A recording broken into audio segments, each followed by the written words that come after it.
ആമേൻ ആമേൻ.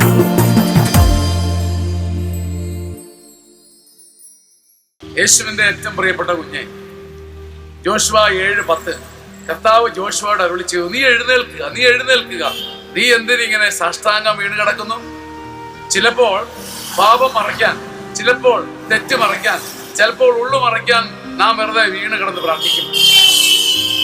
ചിലപ്പോൾ ആത്മാവിനെ മൂടാൻ, ഹൃദയം മൂടാൻ, ഉള്ളു മറയ്ക്കാൻ നമ്മൾ വെറുതെ കിടന്ന് പ്രാർത്ഥിക്കും. കർത്താവ് ജോഷുവയോട് അരുളി ചെയ്തു, നീ എഴുന്നേൽക്കുക, നീ വെറുതെ എന്തിനിങ്ങനെ സാഷ്ടാംഗം വീണ് കിടക്കുന്നു? ഇസ്രായേൽ പാപം ചെയ്തു പോയി, പാപത്തിന് പരിഹാരം വേണം, നിന്റെ കുറ്റങ്ങൾക്ക് പരിഹാരം വേണം. നീ എന്തിന് വെറുതെ അർത്ഥമില്ലാതെ ഇങ്ങനെ വീണ് കിടക്കുന്നു, കരഞ്ഞു കിടക്കുന്നു? നീ എഴുന്നേൽക്കുക. ഇന്നത്തെ ദിവസം കർത്താവ് നിന്റെ മുമ്പിൽ വന്ന് പറയുന്നു, കുഞ്ഞെ, നീ എന്തിനാ വെറുതെ അർത്ഥമില്ലാതെ പ്രാർത്ഥിക്കുന്നത്? നീ എഴുന്നേൽക്കുക, നീ എഴുന്നേൽക്കുക. കർത്താവിന്റെ മഹത്വം ഈ വചനത്തിലൂടെ നിന്നെ തുടരട്ടെ. ആമേൻ ആമേൻ ആമേൻ.